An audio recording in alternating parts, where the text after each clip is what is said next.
It is truly our pleasure to welcome this incredibly just spacious, big group. Lori was like, yeah, when we get to 500, I'll get nervous. And then we crossed 500. I said, Lori, how are we doing? She said, well, we can use the whole ballroom. And then the numbers kept expanding. And it's just wonderful to see us all here together, enjoying each other's company, celebrating a colleague, and looking forward to the future. There are a lot of challenges ahead of us, but what I love about this organization is everybody's ready to dig in and really work together, and that's really what I'm inspired by. Welcome to the over 170 new attendees to this conference. It's really pretty incredible. And so I'd like to take a moment and thank the SAIS staff. If you would please show up, because I have to tell you, everybody's like, congratulations, this is wonderful. They let me stuff bags. So please, SAIS staff, please stand up and accept our thank you.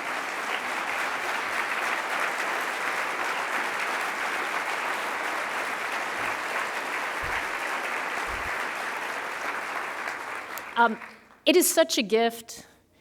It's such a gift to follow Kirk Walker, first of all.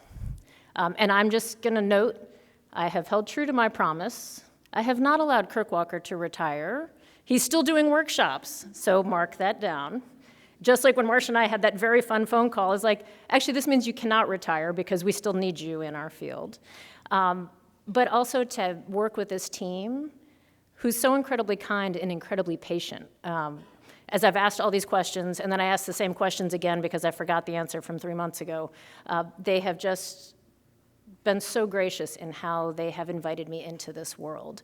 I also want to introduce you to 2 new staff members, less new than me, but new staff members. Clay. So Clay has taken over all of our technology work, including the accreditation portal, and a lot of our back-end work. So Clay Gibney, tech director right over there. Where's Abby? Abby Schultz? She hiding someplace? How many of you love the app? Find Abby and say thank you, because that's totally her baby. So we've had an incredible professional development event here. We've also had an amazing accreditation year. We've done over 56 school accreditation visits. We have 12 new schools in our organization. That's amazing. When you speak to other accrediting bodies about the number of schools that we accredit in a given year and the incredible amount of volunteering that that requires from this group, you should really be inspired by that. It's remarkable. So this is where I started this year. On July 1, I started, which meant on July 6th, my 6th day of work, I kicked off a 2-day board retreat with the SAIS board, because isn't that what you all wish you did on the 6th day of work? And it was actually an awesome retreat. We spent a lot of time talking about, what do you love about SAIS? If we grow, if we change, if we start offering different things, what do we not touch about this organization? What is the special sauce that holds it together? And it was really a pretty remarkable conversation. And at first, I really thought this was nuts. Byron, I don't think I shared that with you. I definitely told Lori. But to get that perspective from the board first, and then to start talking with schools and talking with staff, really helped provide just a good compass for me as I'm thinking about this first year. Because mind you, 4 months on the job. Then we had a staff retreat in August. And we did a lot of kind of planning, writing things on the wall. We may or may not have discussed world domination. And I started traveling, doing workshops in schools. I'm doing a listening tour. I put that in quotes because I actually don't love to show up and just kind of barge my way into places. We're doing sort of small conversations in different parts of the South. And I love hearing what you're thinking about. What's troubling you, what's missing, what you've seen out there that you love, what you've seen out there that you really haven't loved, because that really helps inform where we're going and what we're doing. I'm not going to provide a lot of under the hood windows into what we're doing this year, but I'm going to share one thing that we are doing. This is a goal study. We are, you provide goals in your accreditation process. So we've never actually mined that data. And so a huge study that we're doing is looking at that data and figuring out what you're all telling us you're really interested in. What are you working on? And how do we help connect you with other schools working on similar things? And how do we better provide you with the resources, information, and opportunities to work on exactly what you're telling us is front of mind right now? It is a huge undertaking. I love you. You put stuff in there in really weird ways. And so Sherry is kind of figuring that out and massaging it and creating these opportunities, because ideally, it would be wonderful if you could work in cohorts so that you're not recreating the wheel over here that they already created back there. Or if they've really tried something and wow, is it terrible, you don't make the same mistake. So this is one of the big under the hood things that we're looking at. We've had a lot of success with surveys, and so I want to talk about surveys for a minute. We have a board evaluation survey and a value narrative survey. You're going to see 3 new surveys coming up. One of them is the Net Promoter Score survey, and it's sort of a pullout from that value narrative survey. The value narrative survey is it's a pretty in-depth survey. It's a big survey, but this one it's one you can use kind of in between to see how you're doing and what your brand loyalty is among your parents. These other 2 are actually more snapshots. They're snapshots into the engagement levels, engagement and motivation of your staff, and the engagement and motivation of your students. So we're in beta test with those, and they're like 10-minute surveys. They're just little windows. So you'll be seeing those coming up soon. We're also looking at industry trend data, because you know what's really funny? As I've gone places, I'm like, yeah, I'll do data trends, and all of the heads to a person have said, yeah, the board doesn't want to see national data. We want to see regional data. We want to see what's closer to home. So we're doing more of that. So how do we bring you the data that you need? So you'll see a survey going out probably in the next week, looking at what kind of benefits are out there, so that when you're looking at compensation, you're looking at packages that you're providing to your staff, you've got a feeling for what those packages look like across the region. It's pretty in-depth. We're actually partnering with AISGW, which is the Greater Washington Schools, to bring that to you. We're going to do another study.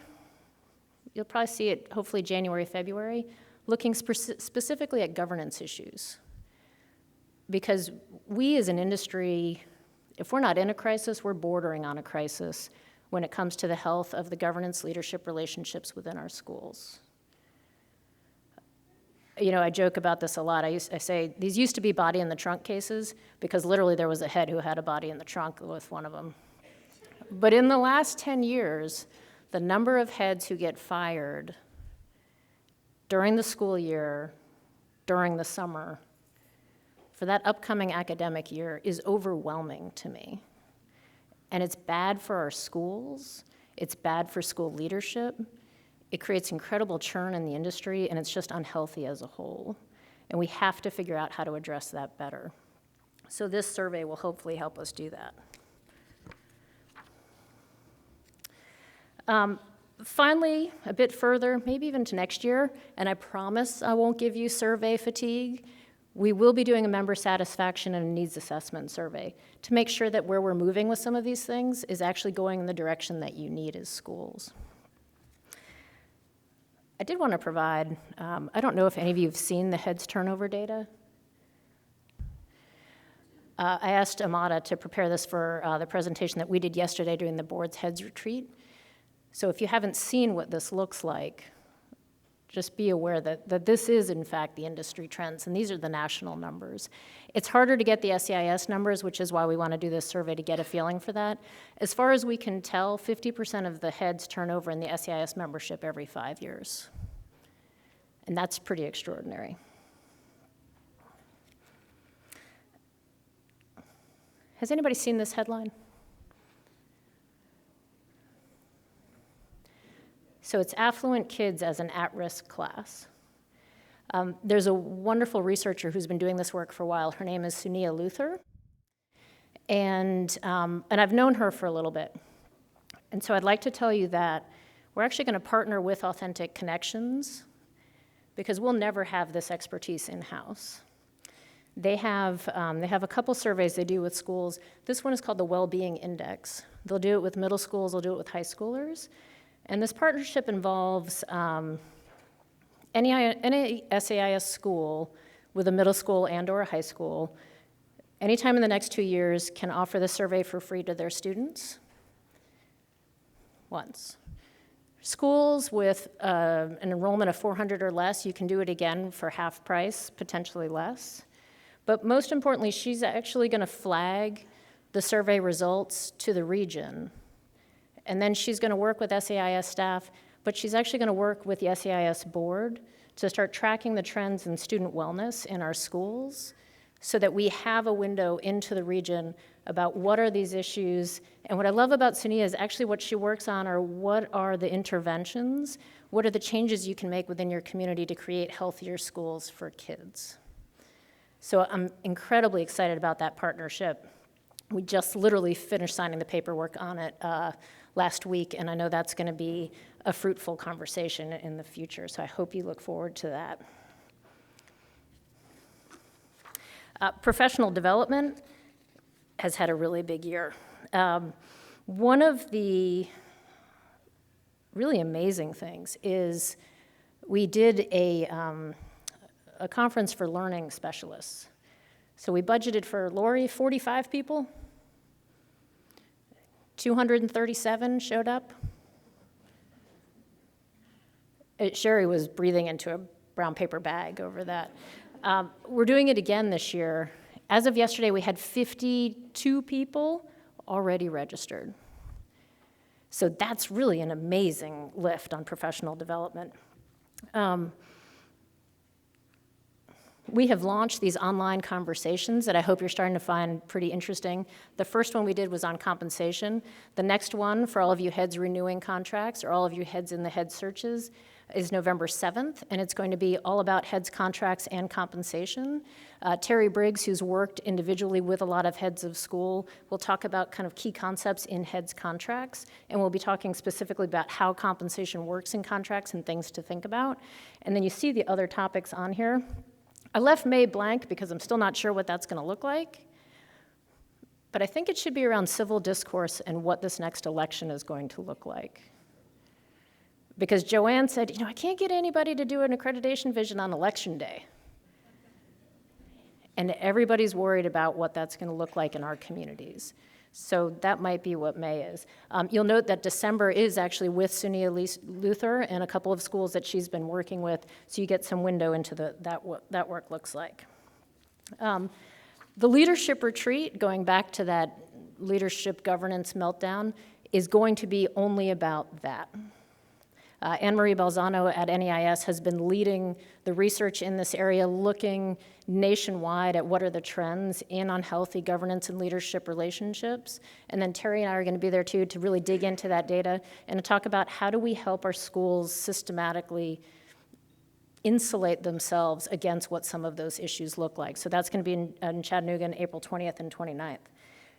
And last but not least, oh, not quite. Institute for New Heads, we're going to rejigger a little bit in light of what we learn in April, but also to provide support for new heads throughout the year.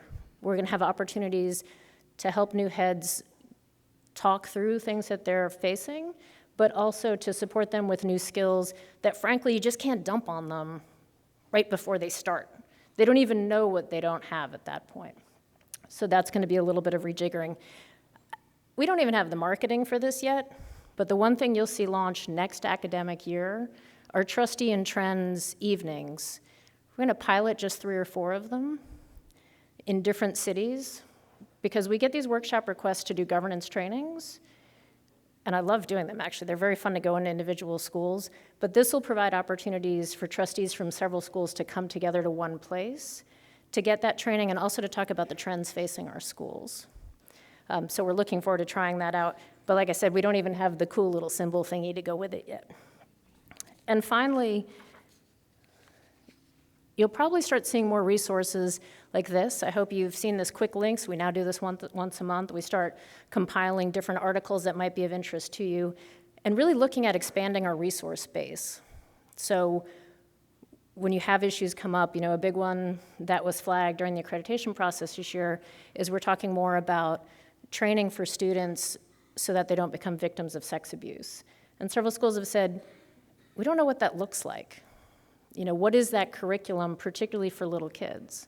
And so identifying areas where you need more resources and bringing them to you. So finally, a lot of people have asked, well, what can we do? You can provide us with feedback. When I come to town, come to these roundtables. If something comes up, shoot an email. Take the opportunity to reach out, provide feedback on the conference, provide feedback on accreditation. When we get that, we really do actually look at it and take it into account. Let us know what resources you need. So for 20 years, I have had every crazy conversation you can possibly imagine with schools. And it's really helped me identify trends out there in the field. Keep feeding that into us. We don't always have the answer, we don't always have the resource, but if we know you need it, we can act on that. And we can try to help you find the resources that you need. And then please participate in the accreditation process. Volunteer for teams. Please write those goals really carefully with a lot of keywords in it. But really dive into that system and embrace it, because we want to make that better to help you grow your schools to do the great work that you do. So thank you. Thank you for the warm welcome that you've given me. I mean, it's almost embarrassing how wonderful it has been joining this association. And it's just a pleasure to be here. So thank you, everybody, so much.